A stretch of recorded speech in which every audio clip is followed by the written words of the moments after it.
하나님의 말씀은 예레미야 7장 11절에서 15절입니다.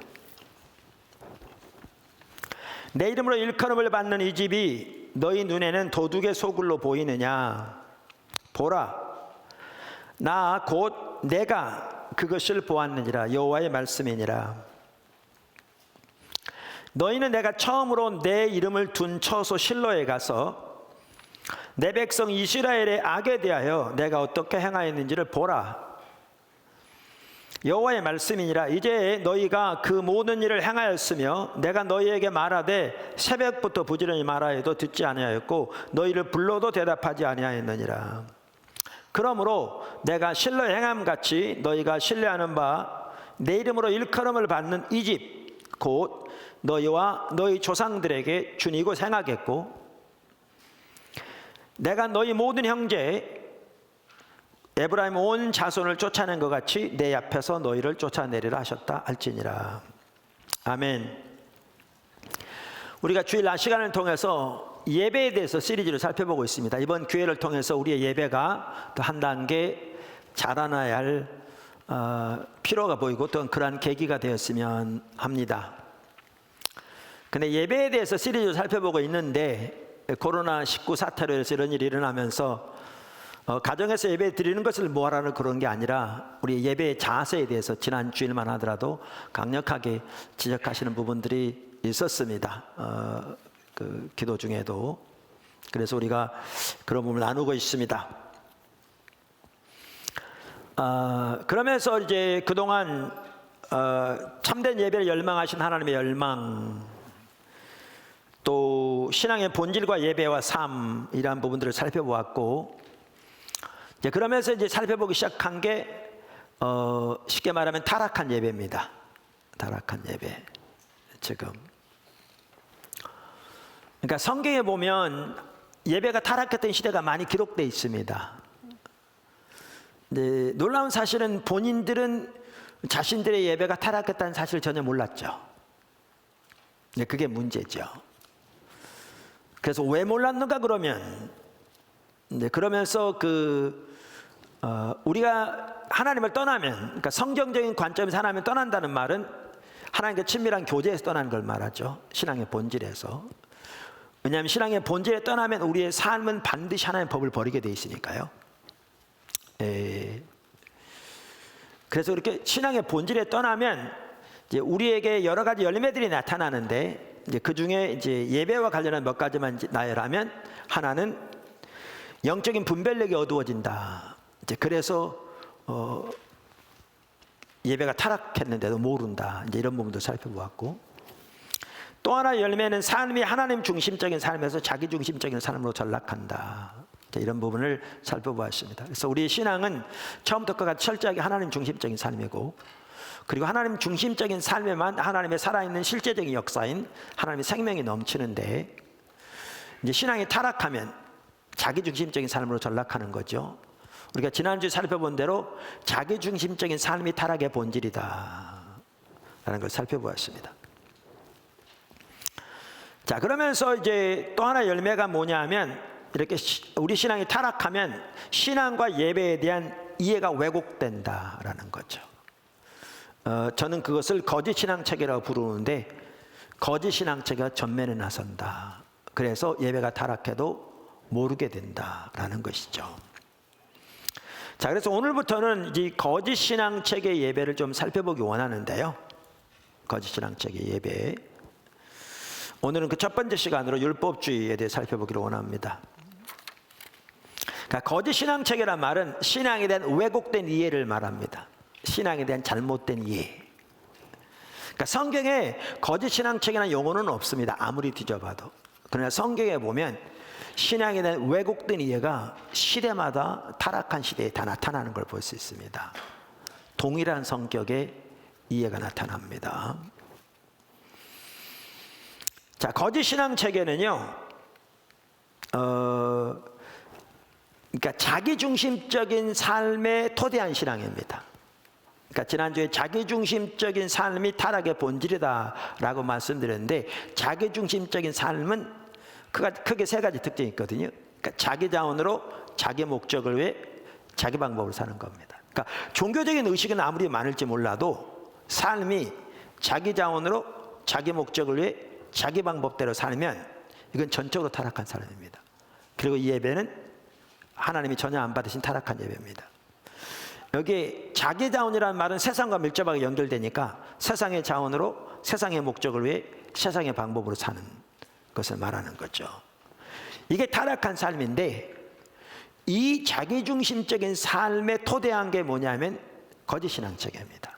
그래서 거짓신앙체계는 율법주의, 기복신앙, 인본주의가 삼위일체처럼 깊이 결탁되어 있는 겁니다. 깊이 결탁되어 있는 겁니다. 그러니까 사실은 자기 자원으로 사는 게 율법주의고요, 자기 목적을 위해 사는 게 기복신앙이고요, 자기 방법으로 사는 게 인본주의입니다. 이 세 개는 뗄래야 뗄 수 없도록 깊이 서로 결탁되어 있습니다. 그렇게 신앙이 거짓 신앙책에 빠지면 예배도 타락합니다. 그럼 예배도 이 타락한 예배 특징들이 나타나게 되어 있습니다. 나타나게 되어 있습니다. 그런데 이게 타락한 예배인데도 왜 모르냐면요, 신앙이 타락하면 이 거짓 신앙 체계가 신앙의 참다운 신앙으로 잘못 이해하는 겁니다. 이것은 성경에 의하면 잘못된 신앙인데, 가짜 신앙인데, 신앙에 대한 왜곡된 이해인데 이것을 옳은 것으로 잘못 생각하는 거죠. 그러니까 이게 옳다고 생각하니까 잘못된지를 모르니까 이 잘못된 이해에서 나오는 예배가 잘못된 걸 모르는 겁니다. 잘못된 걸 모르는 겁니다. 그러니까 동일한 일이 성경에 나타나는데, 이따도 보겠지만 성경에는 그걸 타락한다고 말하는데, 동일한 일들이 오늘날 일어나도 이게 왜 잘못된지를 모르니까 오늘날 같은 상황에 있는데도 잘못된 걸 모르게 됩니다. 혼동되시죠? 이제 들으시면 됩니다. 자, 그래서 이제 이 하나하나를 살펴볼 텐데, 오늘 첫 번째 시간으로 율법주의를 살펴보려고 합니다. 사실은요, 제가 예배에 대해서 이렇게 하나님이 쭉 살펴보기 원하시는 마음을 주셨습니다. 지난번에 나눴는데, 저는 찬양과 경배 예배 핵심 중에 하나잖아요. 좀 더 최근에 온 분들을 위해서, 또 우리 자신도 우리 자신을 돌아보기 위해서, 그 전에 있던 분들도, 왜냐하면 이게 나눈 지 꽤 됐으니까 또 우리가 한 단계 좀 업그레이드 될 필요가 있어서 그 부분을 좀 더 나누고 넘어갈까 했는데, 제가 잘못 하나님의 인도를 받을 수는 있지만 주님은 분명하게 이 전체적인 부분을 살펴보기 원하셨어요. 또 이런 부분은 제가 십자가 복음에서 나누다 보니까 이 거짓 신앙체 예배만 하더라도 저는 가능하면 요약해서 뭐 율법주의 예배면 율법주의 예배, 이렇게 이런 부분만 좀 나누기 원하는데, 제가 설교를 준비하면서 기도하면 하나님은 이 부분을 구체적으로 반드시 다 나누기를 원하셨어요. 그래서 저는 뭐 원래 그래 왔으니까 사람들이 뭐라고 그러든지 제가 주님의 인도라고 확신하는 대로 그 성경에 전혀 어긋나는 건 아니고, 그러니까 순종합니다. 이런 기회를 통해서 우리 자신이 우리 자신들을 좀 돌아보는 계기가 되었으면 좋겠습니다. 특별히 코로나 사태로 우리 자신을 돌아봐야 합니다. 정말 조그만한, 어떻게 보면 조그만한데 한편으로는 그 앞에 예수 믿는 우리들이 이렇게 벌벌 떤다면, 네, 그 다음에 성령하겠습니다. 조심하셔야 합니다. 율법주의는 자기의 종교적인 행실이나 헌신을 의지하여 하나님 앞에 서고자 하는 가치관을 말합니다. 이게 율법주의입니다.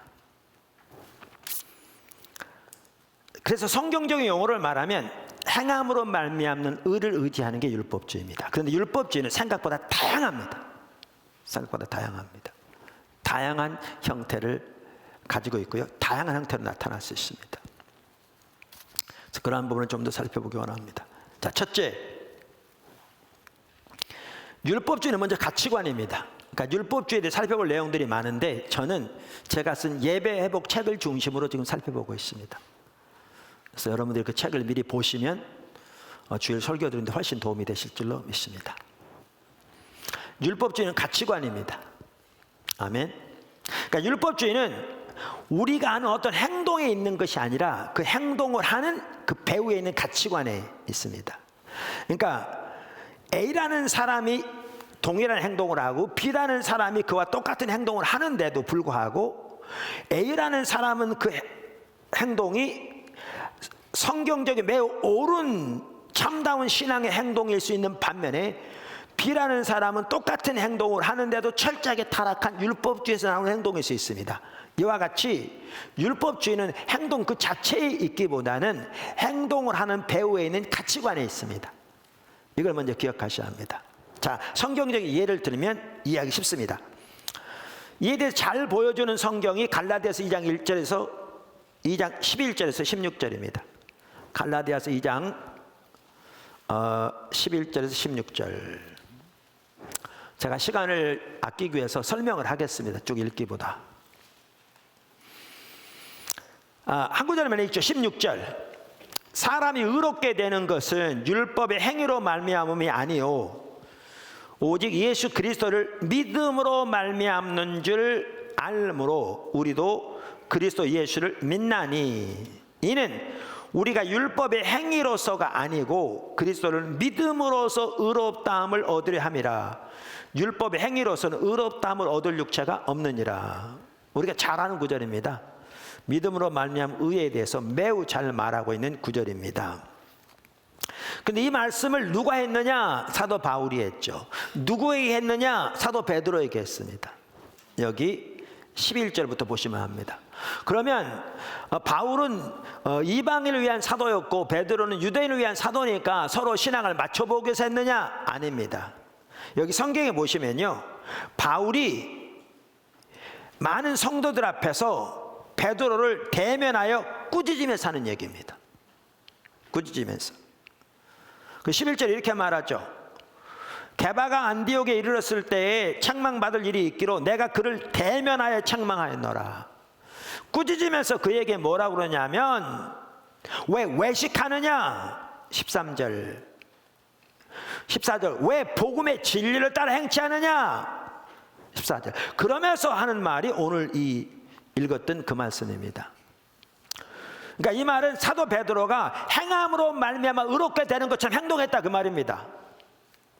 이 말은 지금 그래서 강력하게 꾸짖는 겁니다. 자, 그러면 이 말은 사도 베드로는 행함으로 말미암아 의롭다고 가르쳤느냐? 아닙니다. 우리가 어디서 그걸 잘 볼 수 있느냐면 사도행전 15장에 나오는 예루살렘 외에서 잘 볼 수 있는데 사도행전 15장에 보면 예루살렘은 유대인이었다가 예수를 믿은 유대 기독교인 중심으로 세워진 교회인데요, 바리새인이었다가 예수 믿는 사람도 많았습니다. 그 사람들 중에는 예수를 믿을 뿐만 아니라 할례 등 유대인의 전통을 지켜야 구원 얻는다고 주장했던 사람들이 있었던 것 같습니다. 그래서 이 문제를 다루기 위해서 바나바, 바울을 포함해서 지도자들이 모였습니다. 이방인 교회 지도자들과 유대인 교회 지도자들이.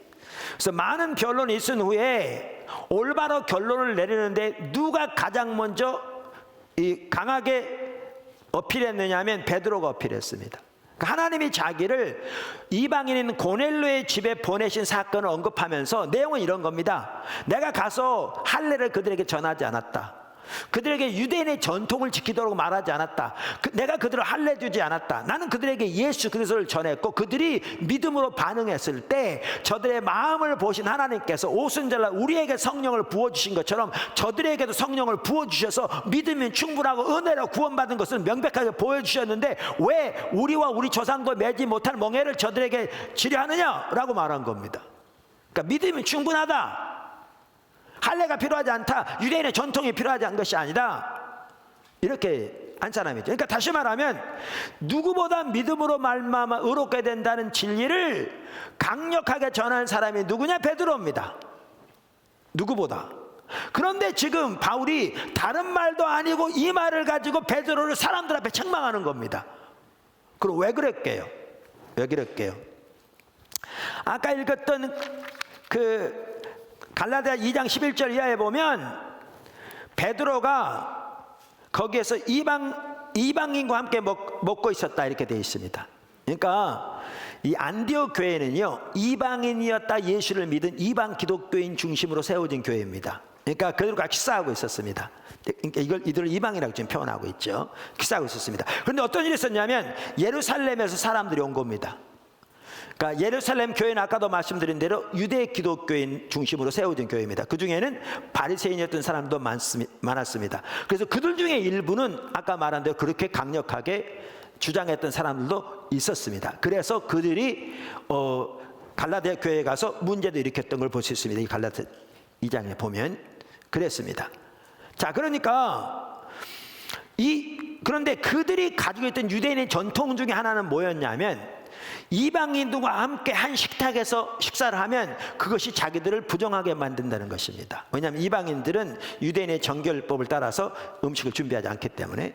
그래서 자기들을 정결하게 유지하기 위해서는 이방인들과 별개로 유대인들끼리 식사해야 된다는 거죠. 그런데 보십시오. 베드로가 이방인 식사하고 있었는데, 이방 기독교인들과 예루살렘에 사람이 오니까 이들이 베드로를 볼 때, 뭐야 베드로 지금 이방인과 식사하고 있잖아, 이러니까 두려워서, 또 예루살렘 교회 가서 베드로 보니까 그렇게 식사했어요. 그러면 거기에서 자기를 뭐라고 그럴까 두려워서 같이 식사하다가 엉덩이를 쏙 들고 따로 앉았습니다. 유대인들끼리. 그랬더니 처음부터 베드로와 같이 왔던 유대인들도 베드로가 그러니까 따로 일어나 자기들끼리 따로 앉았습니다. 이걸 두고 바울이 이토록 강력하게 책망한 겁니다. 근데 잘 들으십시오. 이게 중요합니다. 자, 그러면 베드로는 따로 앉아 식사하면 안 됩니까? 같이 식사하면 안 됩니까? 이들이 오기 전에, 예루살렘에 사람이 오기 전에 어차피 같이 식사하고 있었습니다. 그러니까 베드로는 같이 식사해도 상관없고 따로 식사해도 상관없습니다. 따로 식사한 게 문제가 아닙니다. 아까 말씀드린 대로 같이 앉아 있다가 따로 앉은 이 행동의 배후에 있는 가치관의 문제입니다. 뭔 말인지 아시죠? 그래서 율법주의는 이 행동에 있는 것이 아니라 그 행동을 하는 배후에 있는 가치관의 문제인 겁니다. 배우는 가치관에. 그러면 어떤 가치관이었게요? 어떤 종류의 사람들과 식사를 하지 않는 것이 자기들을 정결하게 만들고, 어떤 종류의 사람들과 같이 식사하는 것이 자기를 부정하게 만든다는 이 가치관인데, 이것은 오직 예수를 믿음으로 말미암아 의롭게 되는 복음적인 진리와는 완전히 상반된 겁니다. 이거는 자기의 종교적인 행위를 의지해서 하나님 앞에 서고자 하는 철저하게 타락한 율법주의입니다. 다시 말하면 행함으로 말미암은 의를 의지하는 겁니다. 이것은 복음의 진리를 대적하는 겁니다. 그러니까 사도 바울이 이걸 두고 다른 말도 아니고 이 말로 책망한 겁니다. 사람이 의롭게 되는 것은 오직 믿음으로 의롭게 되므로 우리가 예수를 믿고, 사람이 행함으로 의롭게 될 사람은 아무도 없는데 왜 당신은 지금 행함으로 말미암아 의롭게 되는 것처럼 행동하느냐? 왜 복음의 진리를 따라 행치 않느냐? 이렇게 말하는 겁니다. 무슨 말 이해되시죠? 지금 베드로의 한 행동의 문제가 아니라 그 행동을 한 배후에 있는 가치관의 문제입니다. 이게 철저하게 타락한 율법주의였습니다. 그러니까 이것을 보면 명백하게 알 수 있듯이 우리가 먼저 기억해야 할 것은요, 율법주의는 그 행동 자체에 있기보다 그 행동을 하는 배후에 있는 가치관에 있습니다. 사실 율법주의가 가치관입니다. 가치관입니다. 할렐루야. 자, 두 번째, 율법주의는 육신을 의지하여 하나님 앞에 서는 것입니다. 육신이라는 말에 제가 따옴표를 쳤습니다. 육신을 의지하여 하나님 앞에 서는 것입니다. 그러니까 율법주의는 자기의 종교적인 행실과 헌실을 의지해서 하나님 앞에 나가는 거잖아요. 그러니까 다시 말하면 율법주의는 육신을 의지하여 하나님 앞에 서는 것입니다. 말씀드린 대로 어느 시대건 신앙이 타락하면 거짓 신앙체가 전면에 나섭니다. 예레미야 시대는 신앙이 타락해서 나라가 망한 시대입니다. 그러니까 시대말적인 상황인 거죠. 그러니까 예레미야서에 보면 거짓 신앙 체계가 매우 팽배하게 나타났던 것을 볼 수가 있습니다. 율법주의, 기복신앙, 인본주의가 전체적으로 매우 강력하게 나타나고 있었던 걸 볼 수 있습니다. 자, 그럼 어디에 그러면 그 시대에 율법주의가 강력하게 나타난 걸 볼 수 있으며 어떻게 율법주의는 육신을 의지하여 서는 것인가, 그걸 잘 볼 수 있는가? 그게 오늘 읽은 본문 말씀에 있습니다. 본문 말씀 로마서 7, 죄송합니다. 예레미야 7장 11절에서 15절. 그럼 이 구절 중에 어디에 있느냐? 제가 아까 읽었기 때문에 다시 읽을 필요는 없고요. 한 구절만 읽겠습니다. 그 어디냐면 14절입니다. 14절. 그러므로 내가 실로 행함 같이 너희가 신뢰하는 바 내 이름으로 일컬음을 받는 이 집 곧 내가 너희 조상들에게 준 이곳 행하겠다. 그러니까 우리말에도 있는데 제가 좀 쉽게 설명하면 이렇습니다. 내가 실로 행함 같이 내 이름으로 일컫는 이 집, 이거 예루살렘 성전입니다. 예루살렘 성전, 즉 너희와 너희 조상들에게 준 이 예루살렘 성전, 이 성전에 행하겠다 이렇게 말하는 겁니다. 근데 이 성전에 행하겠다 그러면서 성전을 뭐라고 표현하고 있는가 하면 너희가 신뢰하는 이 성전에 행하겠다. 다시 말하면 너희가 믿는 이 성전에 행하겠다 이렇게 말하고 있습니다. 여러분 영어 성경들을 보시면 대부분 다 그렇게 표현하고 있고요. NIV 이전 성경은 이렇게 되어 있습니다. 그 구절을 The temple you trust in, 너희가 믿는 성전에 행하겠다. 그러니까 우리가 하나님을 믿는다면 영어로 We trust in God 그러잖아요.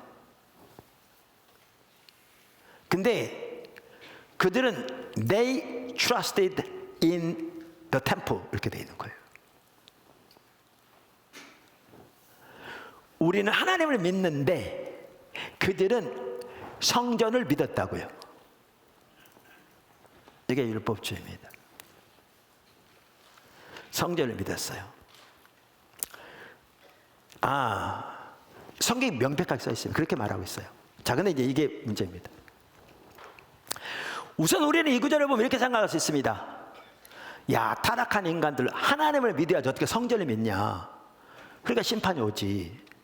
이렇게 생각할 수 있습니다. 아마 바리새인들도 이 구절을 읽을 때 그렇게 생각했을 겁니다. 근데 우리는 하나님을 믿습니까? 교회를 믿습니까? 여러분은 오늘날 교회에게 예배드리러 왔습니까? 하나님께 예배드리러 왔습니까?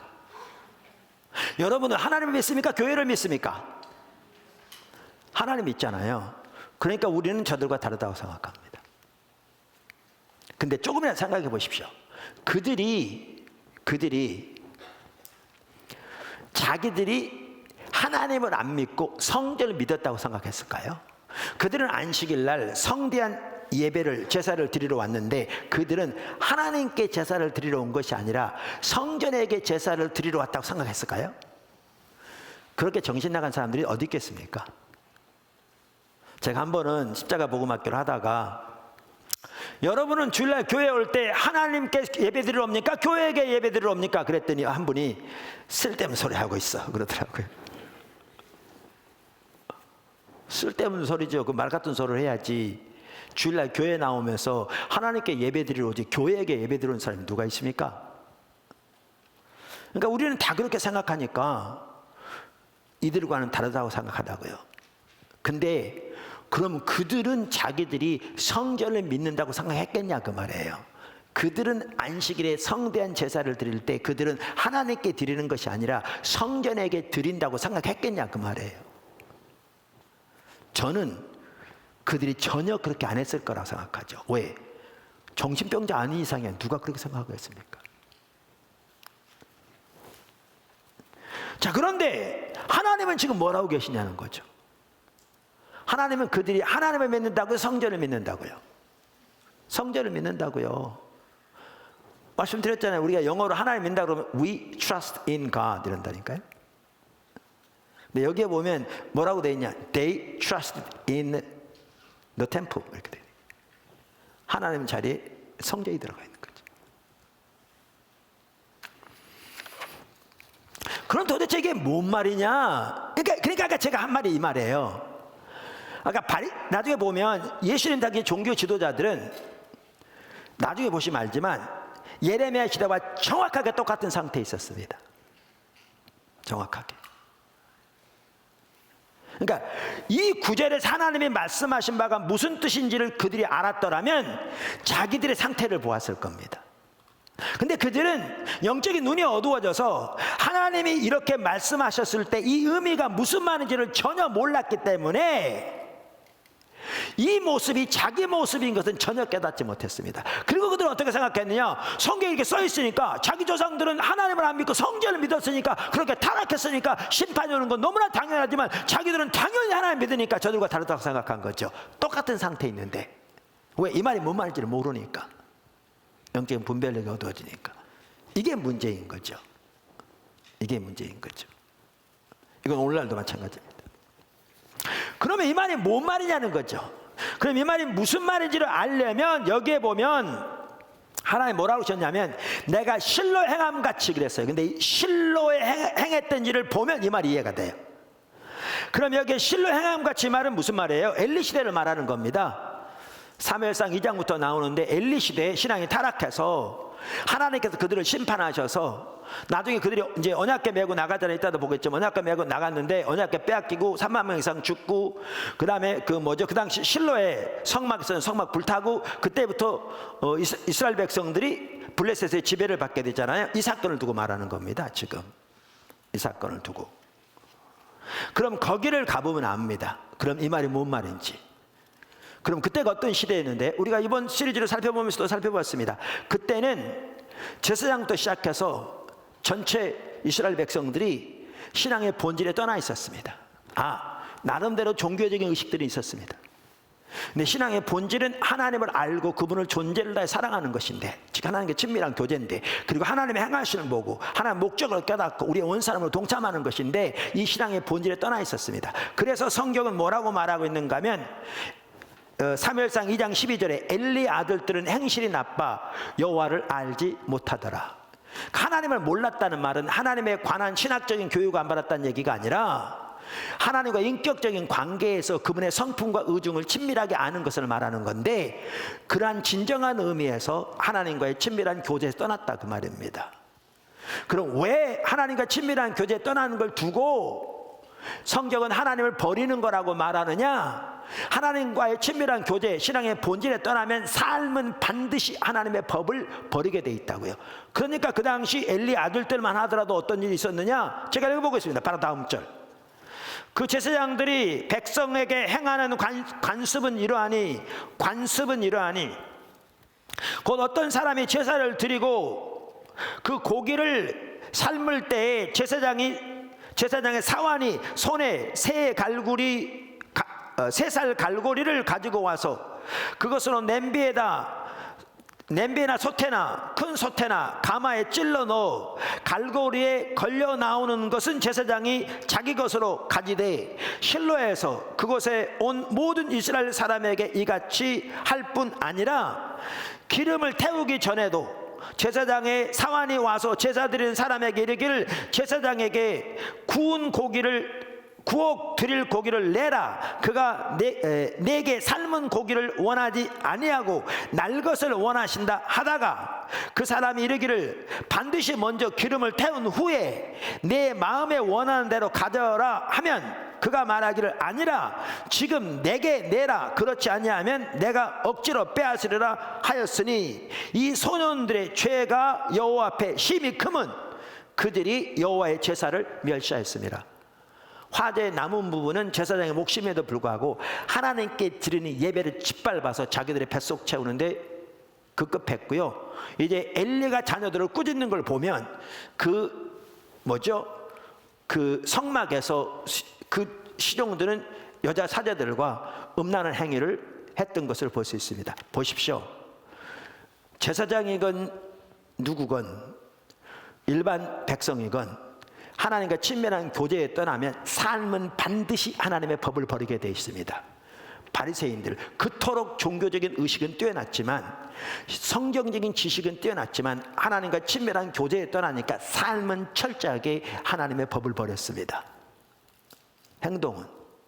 그래서 성경은 하나님과 친밀한 교제에서 떠난 것을 하나님을 버린 것이라고 그렇게 표현합니다.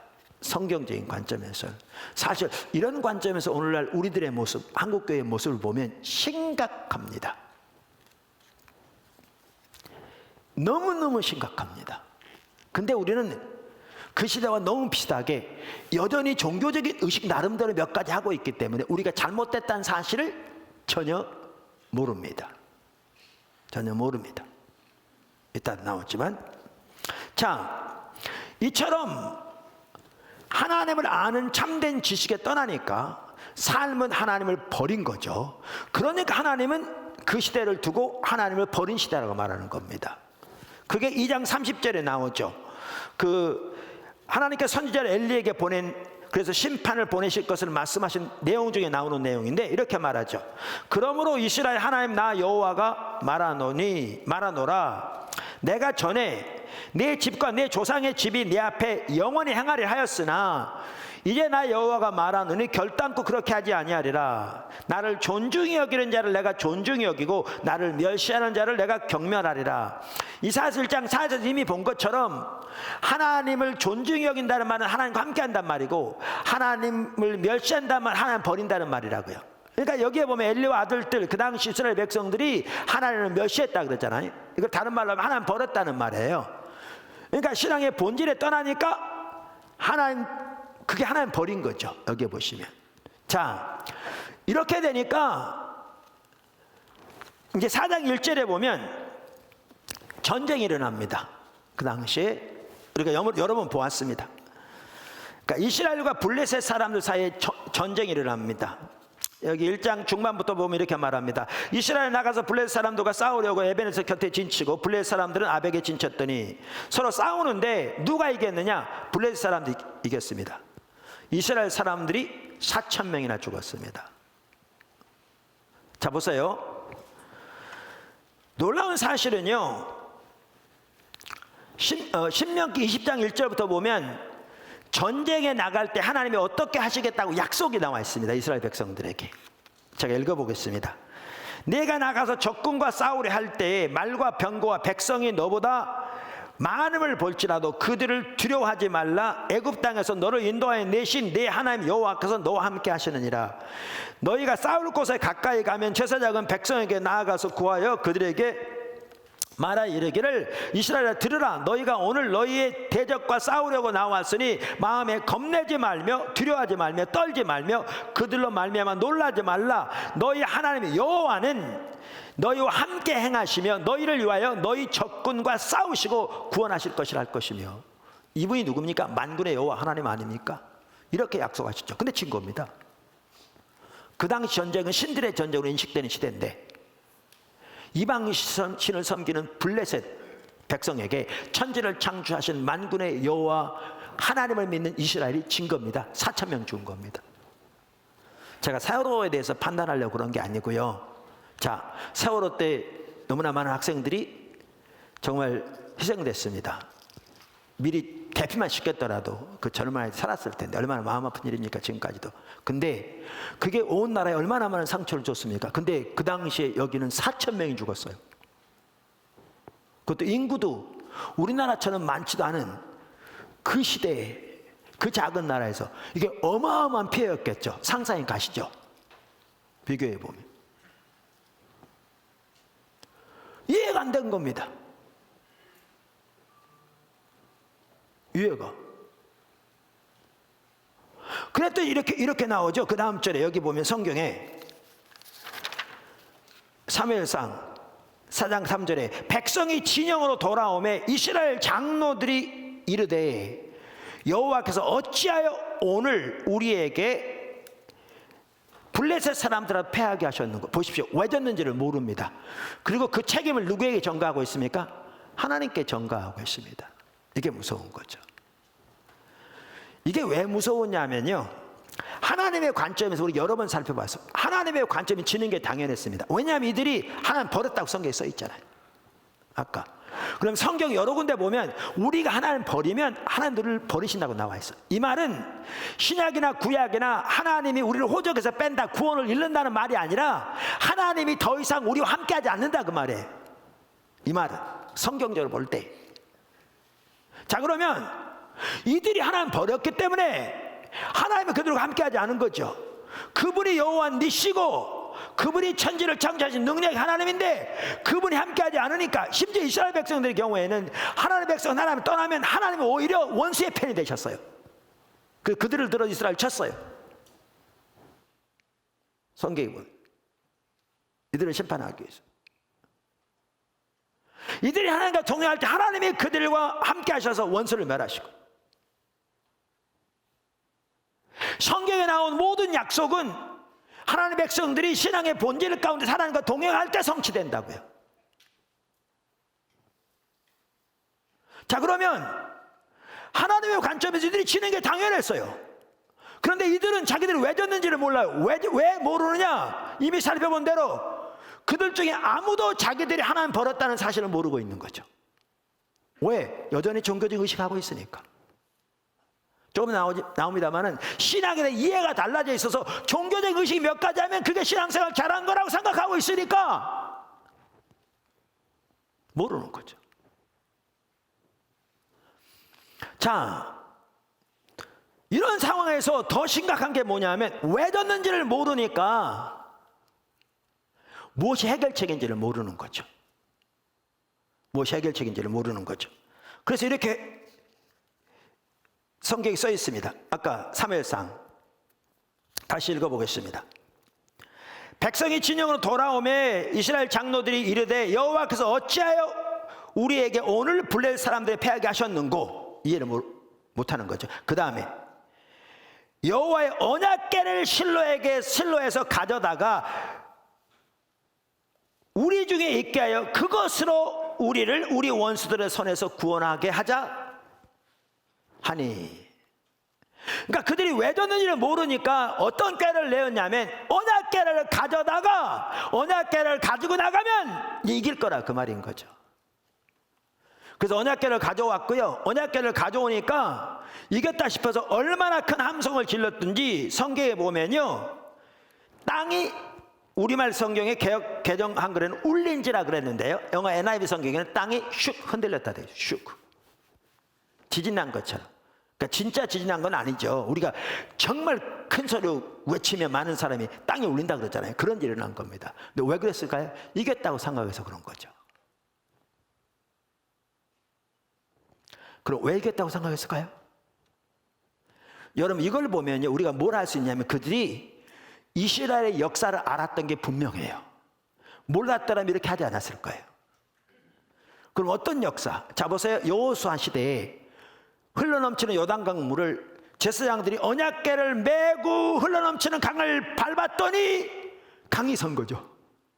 언약궤를 메고 제사장들이 앞서 돌고 이스라엘 백성들이 여리고 성을 하루에 한 바퀴 6일 동안 돌고 7일째는 7바퀴도 손을 지르니까 언약궤 앞에서 여리고 성이 무너진 거죠. 뭔 말인지 이해하세요? 그러니까 들이 언약궤가 왔으니까 승리했다 싶으니까 이토록 외친 거죠. 네, 잘 들으세요. 잘 들으세요. 근데 여호수아 시대에 제사장들이 언약궤를 메고 흘러넘치는 요단강에 발을 디뎠더니 강이 섰는데 그때 언약궤 때문에 섰습니까?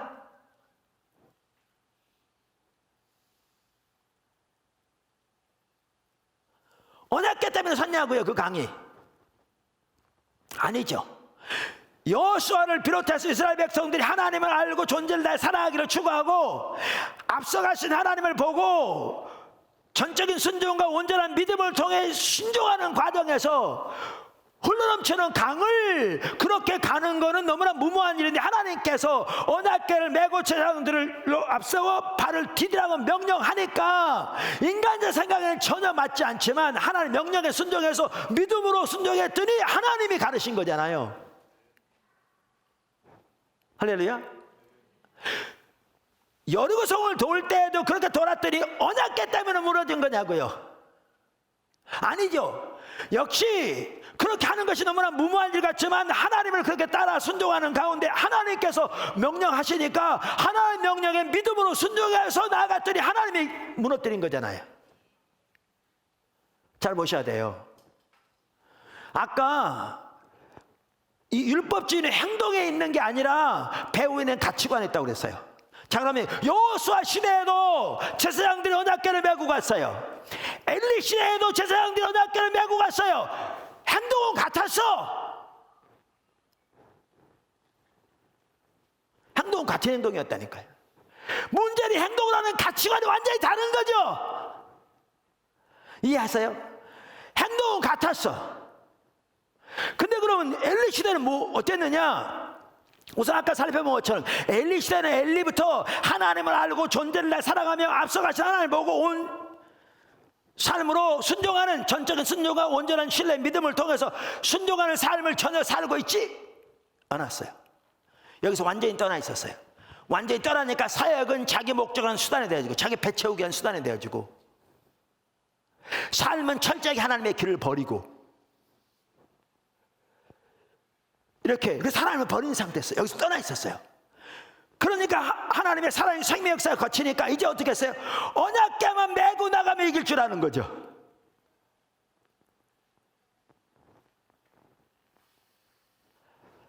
여호수아 시대와 같아요, 틀려요? 완전히 다르죠. 언약궤를 맨 행위는 같은데 배후에 있는 가치관은 완전히 다르죠. 그러니까 엘리 시대는 이들이 언약궤를 메고 나갔는데 본인들은 하나님을 믿는다고 말할지 모르지만 실제로 하나님 앞에서는 이들이 하나님을 믿었습니까? 언약궤를 믿었습니까? 언약궤를 믿었죠. 본인들은 자기들이 하나님 믿고 하나님께 제사를 드린다고 말할지 모르지만 그들의 행동은 실제로는 하나님을 믿는 게 아니라 언약궤를 믿는 거였잖아요. 종교적인 의식을 믿는 거였잖아요. 하나님 앞에 아무런 쓸모없는 가짜. 이게 가짜거든요. 이게 율법주의예요. 육신을 의지하는. 그러니까 하나님을 믿는 게 아니라 언약궤를 믿는 거예요. 그러니까 하나님이 이렇게 표현하시는 거죠. 그들의 행동을 언약궤를 가져다가 우리 중에 있게 하여 그 언약궤로 하여금 우리를 구원하게 하자 하는도다. 누구를 의지해야 되는데? 하나님을 의지해야 되는데, 그리고 그 하나님이 구원자신데,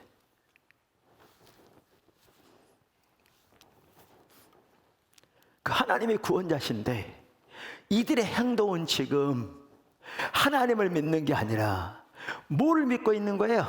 그 언약궤를 믿고 있는 거죠. We trust in God. 그 하나님 자에 They trusted in the ark. 언약궤를 믿는 거죠.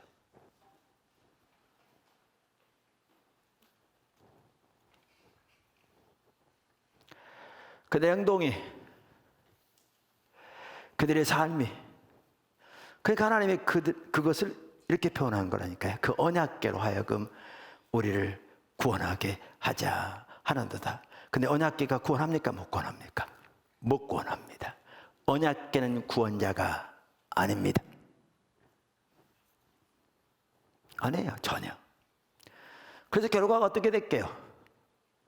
언약궤 메고 나갔는데 전쟁에 나와서 엘리 두 아들 그 자리에서 즉사하고 전사하고 언약궤 빼앗기고 3만 명 이상이 죽죠. 아까 4천 명도 어마어마한데 이 3만 명은 이제 그거보다 비교 안 되는 데만 더 많은 7배가 넘는 사람들이 죽고 실로는 초토화되고 그때부터 블레셋의 지배를 받게 되는 거죠.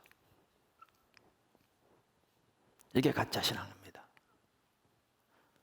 이게 율법주의입니다. 자, 이제 예레미야 시대로 돌아옵니다. 내가 실로 행함 같이 그랬잖아요. 아멘. 내가 실로 행함 같이. 이곳에 행할 텐데 이곳을 뭐라고 표현하면 지금 예루살렘 성전을 가리켜요. 내 이름을 두겠다고 맹세한 그 성전이니까 이곳에 행하겠다. 이걸 뭐라고 표현하냐면 너희가 믿는 이 집에 행하겠다 이렇게 말하거든요. 너희가 믿는 이 성전에 행하겠다. 자, 돌아옵니다. 우리가 예레미야 시대 여러 번 보았듯이 예레미야 2장 13절 그 시대가 어떤 시대입니까? 이 백성이 두 가지 악을 범했는데 하나는 생수의 근원인 나를 버렸다. 그러니까 예레미야 6장, 예레미야 7장을 보면 그것만 보아도 그 당시 많은 종교적인 의식이 있었습니다. 시바 원방까지가 특별한 향품사단 함께 제사를 드리고 안식일이면 성대한 제사를 예루살렘 성전에서 드리고, 그런데 아까 말한 것처럼 엘시대와 똑같이 하나님을 알고 존재를 사랑하며 하나님의 길로 행하고 그 시대는 하나님의 목적을 보고 온 사람으로 온전한 순종과 순종과 온전한 신뢰를 통해 순종하는 이 신앙의 본질에서는 철저히 떠나 있었던 거죠. 그러니까 하나님 중심적인 삶에서 자기 중심적인 삶으로 전락해 있었던 거죠. 자기 목적을 위해 자기 자원으로 자기 방법으로 사는, 하나님은 자기 목적을 위한 수단에 불과한 삶을 살고 있었죠. 그러니까 하나님 앞에서는 하나님을 버린 상태죠. 그러니까 하나님이 예레미야를 통해서 여러 차례, 사실 그 이전부터 하나님은 다가오는 심판을 강력하게 경고하셨죠. 예레미야 시대는 북방에 있는 느부갓네살 바벨론을 통해서 심판하실 것을 심지어 말씀하시기도 했죠. 그때 하나님 버렸으니까. 근데 그들은 본인들이 하나님 버린 걸 알아야 몰라요? 모르죠, 여전히. 왜 몰라요? 종교적인 의식 열심히 하고 있으니까. 신앙에 타락하면 항상 신앙에 대한 이해가 달라지는데, 몇 가지 의식 잘하는 게 신앙의 본질로 바뀌어버리는데 일단 나누겠지만, 종교적인 의식 나름대로 하고 있으니까 하나님 버렸다는 사실을 전혀 모르는 거죠. 그런데 보십시오. 이렇게 하나님의 관점에 하나님 버려 심판이 다가오고 있는데, 하나님의 살아있는 생명상 철저히 거쳐 있는데, 더 큰 심판이 다가오고 있는데, 예루살렘 성전에서 오늘도 하나님께 성대한 예배를 드렸으니 하나님이 이 예배를 받으시고 우리를 지켜주시고 이 나라를 보호해 주시고 내 기도를 응답해 주시고 내 문제를 해결해 주시고 내게 복을 주실 것이라고 믿는 거죠. 그러니까 엘리 시대 그 당시 사람들이 하나님을 버린 상태에 있으면서 언약궤만 메고 나가면 이길 줄 알았는데, 예레미야 시대의 사람들은 동일하게 하나님의 관점에서 하나님 버린 상태에 있으면서 예루살렘 성전에서 제사만 잘 드리면 하나님이 자기들에게 복 주시고 자기들을 지켜주실 거라고 생각한 거죠. 그래서 엘리 시대 사람들이 언약궤를 믿었다면 예레미야 시대 사람들은 성전을 믿은 거죠.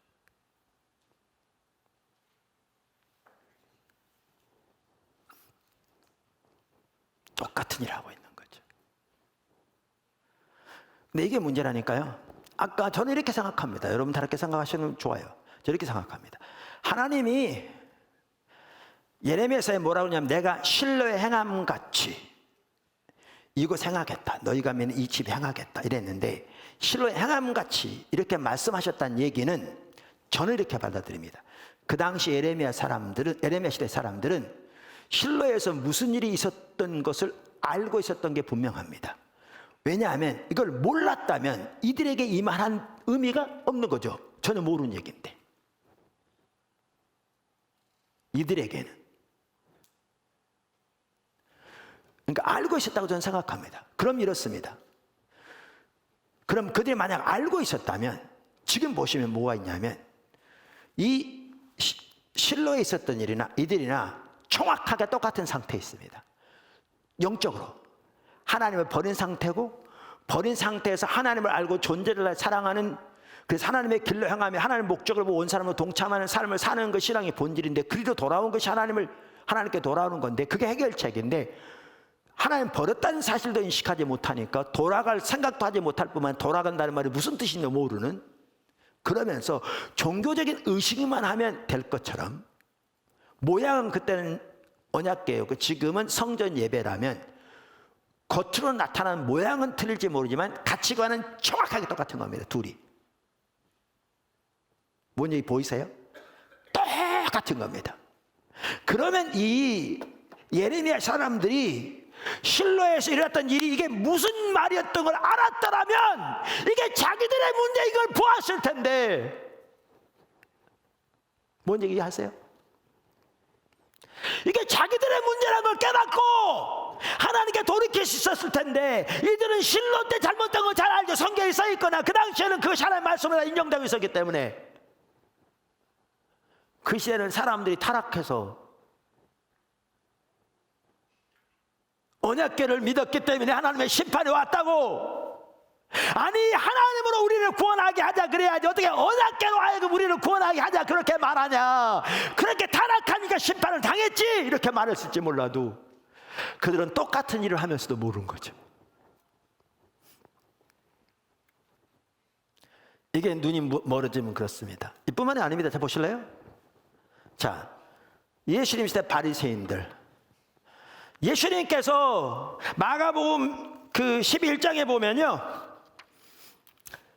예루살렘 성전에 들어가셔서 그들이 드리는 예배를 견뎌하지 못하시고 짐승을 쫓아내시고 동전 바꾸는 거 엎어버리셨습니다.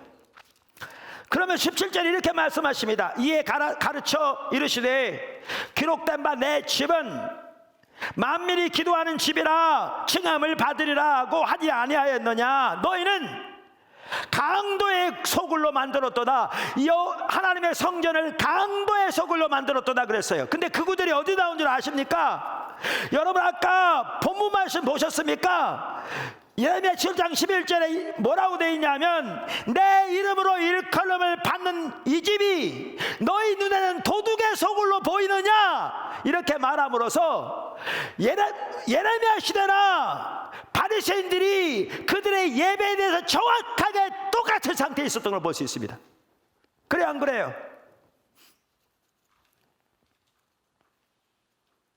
정확하게 똑같은, 정확하게 율법주의적인 가치관 보면, 그러니까 그들이 하나님을 아는데 철저히 떠나 있었습니다. 그들은 하나님에 관한 성경적인 지식, 교리적인 지식을, 인격적인 하나님을 아는 것을 대체해버린 율법주의에 빠져 있었습니다. 그러니까 그 시대랑은 하나님의 목적을 전혀 알지 못했습니다. 그들의 삶은 철저하게 하나님의 법을 버린 상태에 있었습니다. 그러니까 하나님은 그들의 시대가 이사야 시대, 호세아 시대와 똑같다고 말씀하셨습니다. 하나님 버린 시대, 심판이 나가고 있었습니다. 실제로 그들의 시대의 나라가 망했습니다. 그래서 그들의 경우에는 예배를 타락했었습니다. 타락할 수밖에 없습니다. 신앙과 예배와 삶은 같이 간다니까요. 근데 어떻게 타락했었느냐? 예레미야 시대와 똑같이 타락했었습니다. 그러니까 예수님이 인용하신 말씀이 예레미야서를 지금 인용하고 계십니다. 근데 보십시오. 근데 여기 보시면 엘리 시대에 일어난 일과 예레미야 시대에 일어난 일과 예수님 시대 종교 지도자가 일어난 일이 성격적으로 똑같습니다.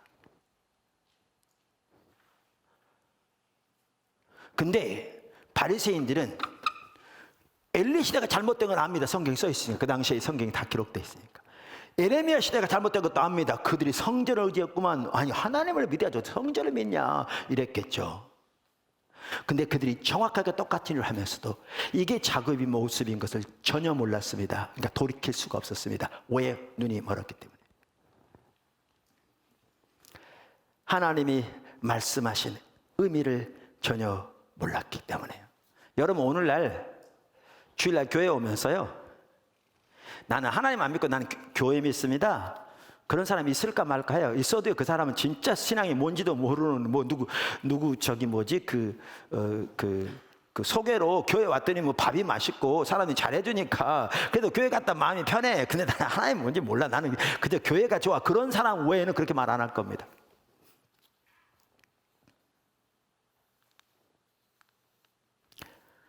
나는 하나님께 예배드리러 온 게 아니라 주일날 나는 교회에게 예배드리러 왔어. 그것은요, 그런 사람도 그렇게 말 안 할 겁니다. 그런데 오늘날 하나님의 관점에서 신앙의 본질에 떠나 하나님께 친밀한 교제에서 떠나 삶은 철저하게 하나님의 법을 버리고 하나님의 목적은 관심도 없지, 자기 목적을 위해 자기 방법대로 자기 자원 의지에서 살면서 종교적인 의식 몇 가지 하면 신앙생활 잘한다는 이해를 가지고 그런 삶을 살면서 주일날 교회 와서 예배를 드리니까 하나님이 이것을 토대로 내 삶에 복 주시겠지, 내 문제 해결해 주시겠지. 내 기도 응답해 주시겠지. 이렇게 말하는 거요. 엘리 시대, 예레미야 시대 하는 것이란 정확하게 똑같이 일하고 있는 겁니다.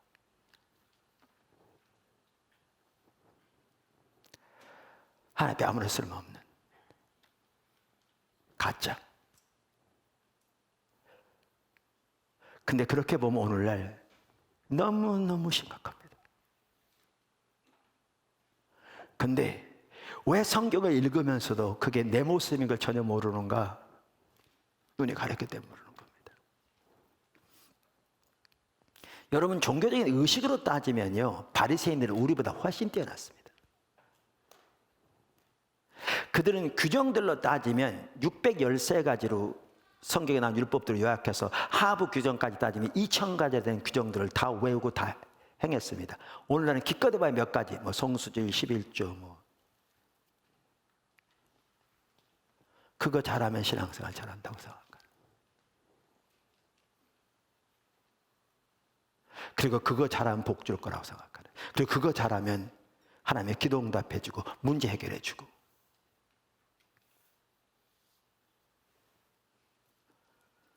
해줄 거라고 생각하는. 우리는 하나님을 믿는다고 말할지 모르지만 하나님의 관점에서는 전혀 하나님 믿는 게 아닙니다. 그것은 육신을 의지하는 겁니다. 이게 가짜입니다. 이게 율법주의입니다. 이게. 그러면 사람들 혼동되는데 주일날 예배드리는 게 안 중요하냐? 아니라니까요. 중요한 것은 배후에 있는 가치관이 중요하다니까요. 그게 핵심이라니까요. 당연히 하나님께 예배를 드려야죠. 당연히 11조는 말할 것도 없거니 우리의 삶으로 경제적인 청직으로 살아야죠. 문제는 하나님을 알고 존재를 다해 사랑하는 그것이 우리의 신앙의 본질이고, 그 다음에 하나님이 나를 그렇게 사랑하시게 나도 그렇게 하나님을 사랑하며, 하나님을 사랑하기 때문에 하나님 목적이 내 목적에 대해서 그 일에 온 사람을 동참하고 열망하고, 내 삶의 모든 것으로 주님이 계신 곳 함께 있기를 추구하고 하나님의 길에 살기를 열망하고, 그렇게 살아가면서 당연히 우리가 하는 종교적인 의식들도 이걸 통해서 그렇게 하나님을 추구하고 또 하나님의 목적에 동참하기 때문에 소중히 여겨서 그렇게 주와 동행하는 삶이 필수인 거죠. 문제는 이 신앙의 본질에 떠나 삶은 하나님을 떠나 있으면서 어떻게 보면 하나님의 목적은 관심조차 없이 자기 목적을 위해 살고 하나님의 수단에 불과하면서 자기 목적을 위한 몇 가지 종교적인 의식하면 그거 이루어질 거라고 생각하는 것은 너무너무 타락한 율법주의인 거죠. 그런데 오늘날 그렇게 생각하는 사람이 절대적지 않다는 거죠. 우리나라 기독교인 중에.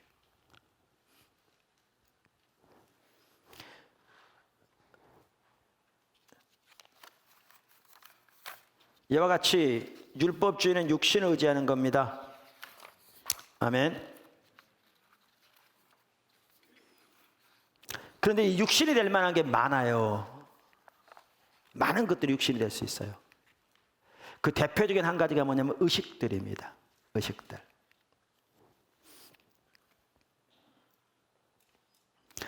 그러니까 신앙의 본질과 의식을 올바로 이해하는 게 우리의 모든 신앙에서 매우 중요하다고 말씀드렸잖아요. 그러니까 반복적으로 살펴본 내용이죠.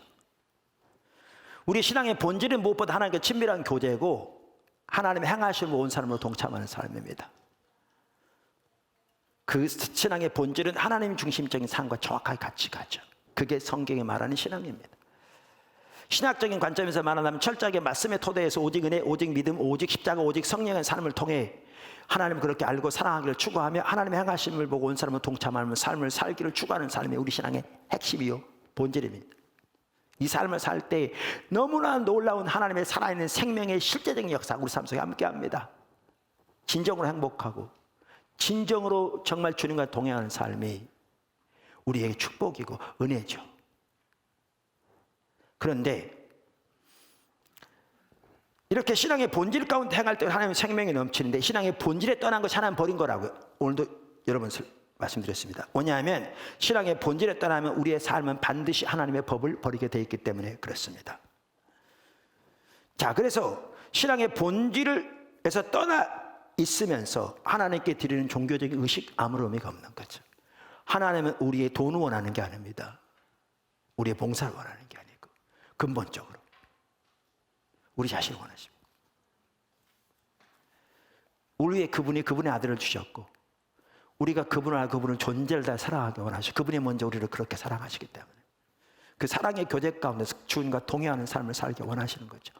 그리고 그렇게 주님을 사랑하기 때문에 주님의 목적이 이루어지도록 우리에게 주신 것으로 기쁨으로 주의 나라에 드리는 거죠. 예수님이 그러셨던 것처럼 하나님 뜻이 이루어지면 그것으로 충분해서 그래서 아버지 행하시는 걸 보고 그것을 마치는 것을 자신의 양식으로 하신 거죠. 그게 우리 신앙이죠. 내 신앙의 본질에 떠나면 이와 같이 하나님을 버린 거고 그런데 그래서 심판이 오는 거죠. 그런데 여기는 살펴볼 게 그거죠. 의식이 본질을 대체해버린 것이 율법주의죠. 왜 이사야 시대건 바리새인들은 자기들 하나님 버린 걸 몰랐느냐? 의식이 본질을 대체해버렸기 때문에.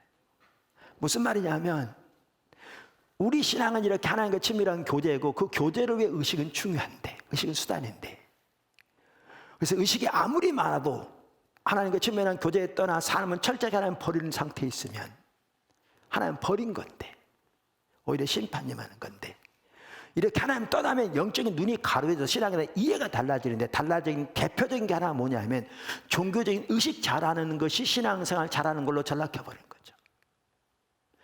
의식을 잘하는 게 중요한 뭐죠? 의식을 잘하는 게 중요하지 않다는 얘기가 아니라 그래서 제가 늘 말씀드리는데 그렇잖아요. 또 그 얘기해야 돼요. 자꾸 운동되니까. 왜냐하면 설교를 수없이 많이 귀가 따갑도록 하는데도 어떤 성도들이 말하는 거 전혀 다른 엉뚱한 얘기를 하거든요. 제가 해야 돼요. 자, 수학적으로는 A 이꼴 B면 B 이꼴 A인데 논리적으로는 A 이꼴 B면 B 이꼴 A가 아니라고 그랬잖아요. 예를 들면 제 아내는 여자인데 여자가 제 아내는 아니라고요. 이건 완전히 다른 얘기죠. 자, 주님과 친밀한 교제 가운데 신앙의 본질 가운데 사는 사람들은 당연히 의식을 잘하게 돼 있어요.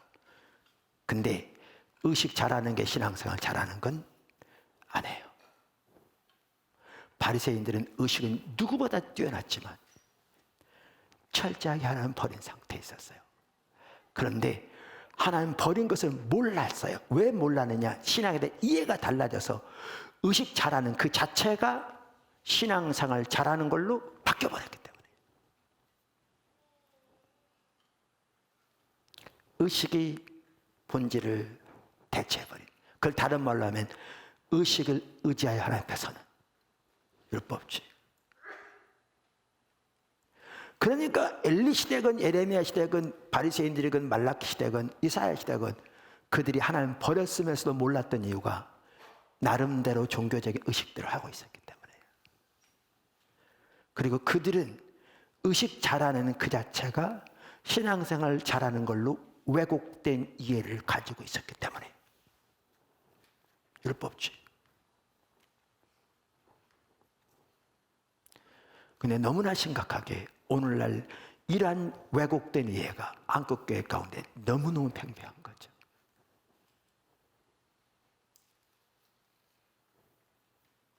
이게 율법주의입니다. 이 육신이 되신 것은 그 외에도 많습니다. 근데 제가 오늘 시간적으로 볼 때 더 못 살펴볼 것 같습니다. 자세한 내용들은 책을 보시면 제가 최소한 율법주의 성격은 지금 잘 설명드렸다고 생각합니다. 이렇게 우리의 신앙이 타락하면 이제 여기서 예배가 나오는데 예배가 달라집니다. 성경이 말하는 예배와 달라집니다. 타락합니다. 문제는 신앙이 잘못되어 있는 것도 모르기 때문에 이 예배가 잘못되어 있다는 사실을 전혀 인식하지 못하게 됩니다. 그게 심각한 겁니다.